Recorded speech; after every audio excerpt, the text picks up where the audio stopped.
at least as of right now, it's looking pretty good for Clown. I mean, like, even if he loses in the next chapter, I think this actually was a good placement for his character to show off actually being relevant, to show that he actually has, like, a level of a level of competent villain status to him. I mean, obviously, he's not the big villain. That's not even, like, top 3 right now. Because we have Ziggy, Aknoella, and Crow, whereas, Clown is a minion of Ziggy. I mean, even out of the Dark Stars, he's not even the top. We know Wizard was the boss. Regardless of which, the chapter, I figured that we were going to have a Rebecca more kind of, like, set point next time we got to the fight. You know what? Whether it was going to be a full focused combat chapter or mostly in and then we veer off to somewhere else, that was up to just wait a bit for.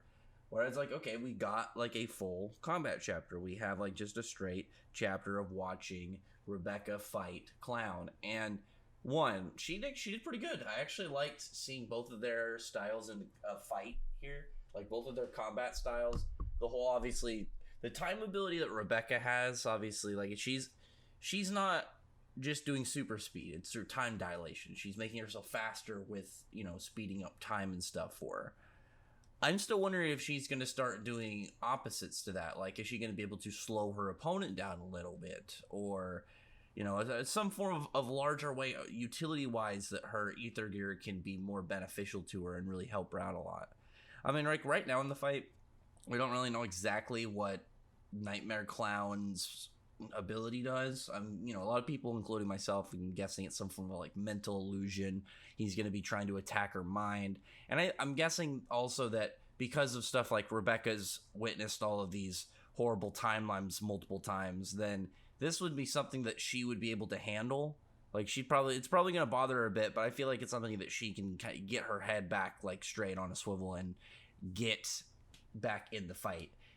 Because if Clown is mostly, like, in his upper tier, like an illusionist, or kind of, he is more of his, like, large, I'm trying to mess this up. I was going to say small tricks, but it's like he's got a large variety of them. He's got a good quantity of small moves to exploit. Like, just being able to electrify the ground in his 10, it's not a crazy ability. Like, it's nothing, like, really absurd. It's like, okay, he puts electricity through the ground. He makes it so if you're stepping on the ground, touching the ground, you can get electrocuted. But it's like, well, that's pretty good. I mean, that's a crowd control ability right there. Just from that alone, you have the ability to make it harder for your opponent to walk or just kind of stand around, do general things in combat. It's a baseline, really useful kind of just CC skill.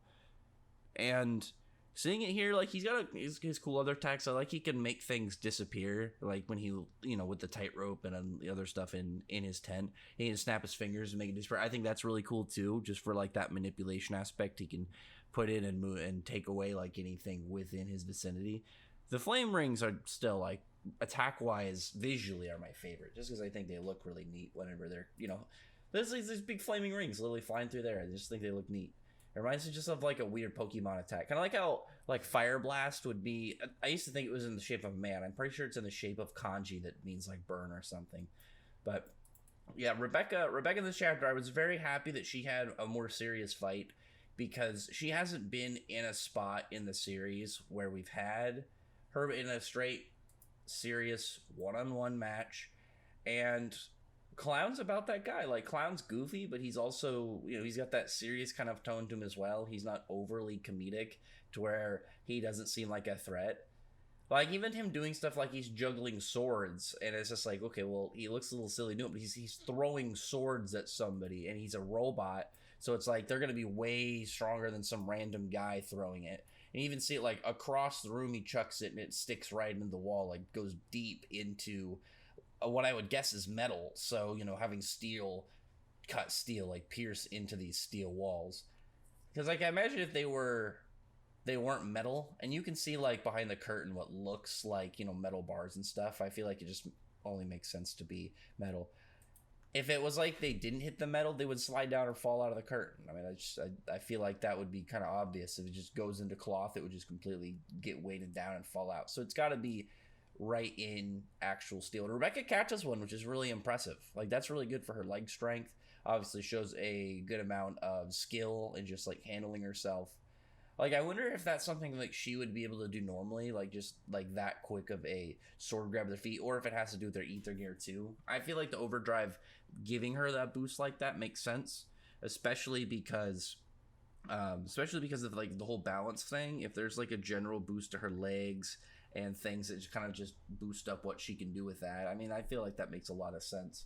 Especially since a lot of her power stems around her legs. Like her ether gear just kind of, does that. It starts out literally on her legs, gives her leg speed boosts and stuff. And hopefully, maybe like I said, actually, what'd be really cool is like she could do like a debuff where it slows people, but she has to kick them. Almost like the effect goes through on contact of the kick. It'd be like if Wendy had to apply one of her things directly with her hands instead of range. But I mean, like, it's more balancing to Rebecca, and it gives the ability a little bit more of that kind of unique perk. If like she can do it, but she's got to be able to go in and get a kick in, which I feel like is not that hard for her.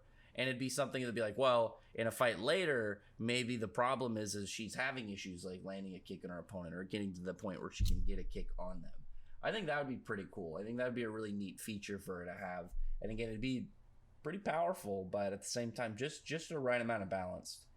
Then we have Pino coming in. She just, uses her EMP, and we have like a good, good conversation with, I guess not conversation, mostly like the one bubble from Clown, where he's just like, we Dark Star's model androids are equipped with anti-EMP coding. Makes sense. If he's aware of Pino, why would he not want to make sure that the Dark Stars are protected from anything that she does?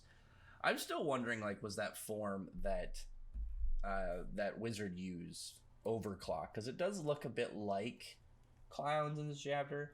Like, there's not a ton to talk about when it comes to like Rebecca going up and like attacking him. There was a cool part where Pino is like saying she did her analysis and the armor on the back of his neck is lighter. I will say though, I'm actually going to be a little open about this. I am not a fan of like this slightly older Pino. Like, because like it makes her look a little bit more serious, but she's still in that chibi-ish style, like in her overall shape. I don't know, it looks a little strange. It's like if Mishima wanted to go in a weird blend between like her original design where she looked way more robotic, like way more like realistically robotic, whereas the later redesign for Pino made her more chibi. I don't know, I'm not a huge fan of this one. I think this one is a little bit too much. It takes away like the the little cute robot girl thing.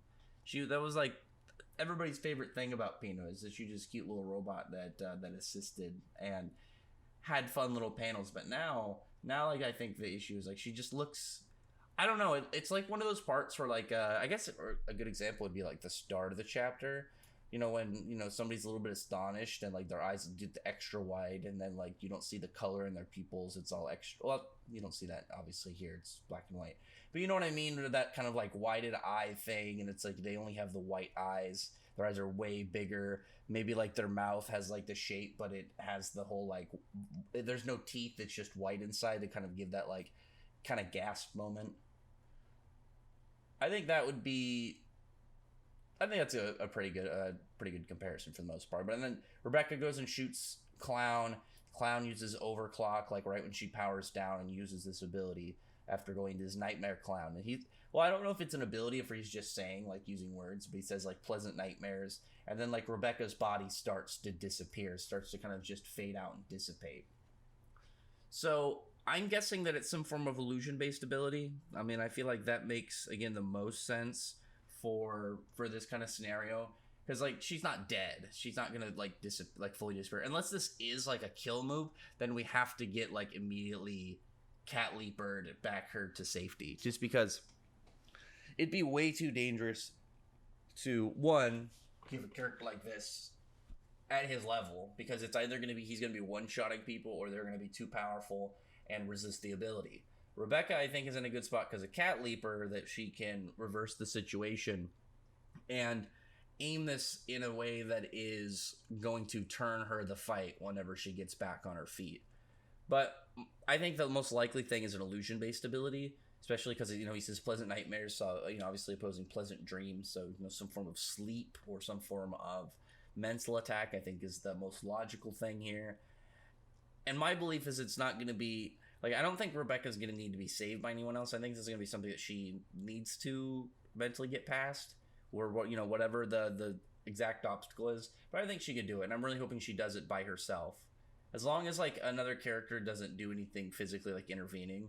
Like I don't mind if there's like if she heard Shiki's voice and then like had a moment to herself, or something along those lines. Maybe she's about to die, thinks about like her crew and then is able to connect like a bunch of other points. Maybe it's like one of those illusions where it shows you a lot of them like dead, and it's supposed to be like, yeah, your crew, everybody's gone, you failed and kind of thing. But it's like she's able to regather herself and be like, they're not gonna end up dying, especially not before me, kind of stuff like that. Something that'd be like hype to her group, but also like a little bit more, a little bit of badass on the side. Either way, the next chapter is going to tell a lot about it. We're going to need to see I believe a really good Rebecca scene in the next one. With everybody else, like what we have left, we just have Homura and Wise. I'm hoping more to just get like a nice chapter on a little bit about them since the time skip.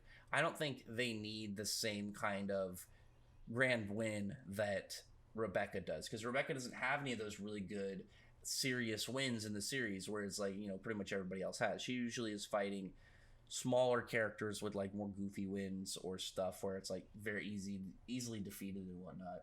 It's not nearly as much as stuff like Clown, who is one of the Dark Stars, and now he's gone into like their equivalent to Overdrive. But yeah, Rebecca fades out at the end of the chapter. Maybe in the next chapter she's going to use Cat Leaper, go back a short distance, and prevent this. I think it'd actually be really cool if she beat him but in a way before he gets to overclock. Because it'd be like one of those things where, this is the last sentence I want to say, it'd be like one of those things like, okay, she can't beat him with his power, but she can beat him without. But it's like, well, okay, well, it's in a scenario where it's like this character's going to use it. But she's going to know if she goes and does her Cat Leaper when he's going to do it. And then, bam, she's able to avoid that ability. It's like a form is a little different, because obviously it means like she's not going to beat at full power. But I mean, like, at that point, I don't think she's really going to care. That's only a thing for... The only people who are really going to care about that are people who actually like fighters who are outright trying to get more powerful and trying to climb the ladder. I'm sure that defeating a character not at full power in a scenario where your other option was to die, you're going to be like, okay, cool, at least there's a good trade-off here. But with her, I think that if she does it, it would be one of those things where it's like, okay, a trade-off of just abilities, and hers won in the end. It'd be like the form's one thing, but it's more aligned of like an ability, like if that you can one shot, but maybe like it's not the ability you directly go to.